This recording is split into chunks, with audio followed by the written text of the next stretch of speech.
Welcome everyone. आज हम learn करेंगे पॉलिटिकल कल्चर का क्या मतलब होता है, क्योंकि पॉलिटिकल कल्चर का मीनिंग भी पूछा गया और वैसे इनके फादर भी पूछे गए हैं। तो फादर तो आपको पता ही आमंड हैं, तो मैंने मेंशन भी कर दिया है पॉलिटिकल कल्चर के फादर गैब्रियल आमंड हैं। ओके, तो आप चाहे तो लर्न कर सकते हैं, वैसे तो इतना पता ही होना चाहिए।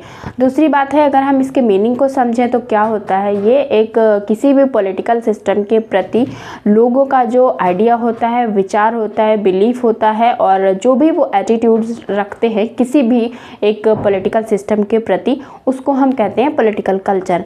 तो इसी को मैंने शॉर्टकट में लिखा है। पॉलिटिकल कल्चर एक सेट ऑफ एटीट्यूड्स होता है, बिलीफ्स होता है and orientation of the people towards the political system. उस जो भी वहाँ की राजनीतिक व्यवस्था है उसके प्रति लोगों का जो भी विचार होता है, भावनाएं होती हैं या विश्वास होता है, उसको पॉलिटिकल कल्चर कहा जाता है।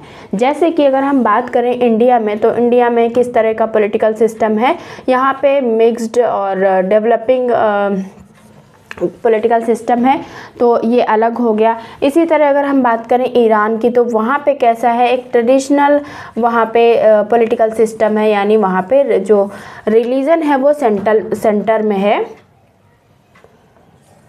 यहाँ पे क्या होता है, रिलीजन को सेंटर में रखा जाता है।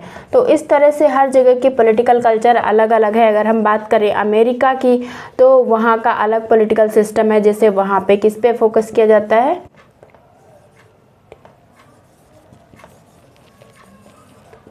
इंडिविजुअलिटी पे फोकस किया जाता है। इसी तरह स्वीडन की बात करें तो वहाँ पे बहुत डेमोक्रेटिक पॉलिटिकल कल्चर है। तो हर जगह का अलग अलग सिस्टम है और हर जगह का जो पॉलिटिकल सिस्टम है वो अलग है, तो वहाँ की पॉलिटिकल कल्चर भी अलग है। तो इस तरह से आपको मीनिंग इसका समझ में आ गया होगा। किसी भी राजनीतिक व्यवस्था के प्रति वहाँ के लोगों का जो भी विश्वास होता है उसे हम पॉलिटिकल या राजनीतिक संस्कृति कहते हैं। Okay, thank you for watching the video.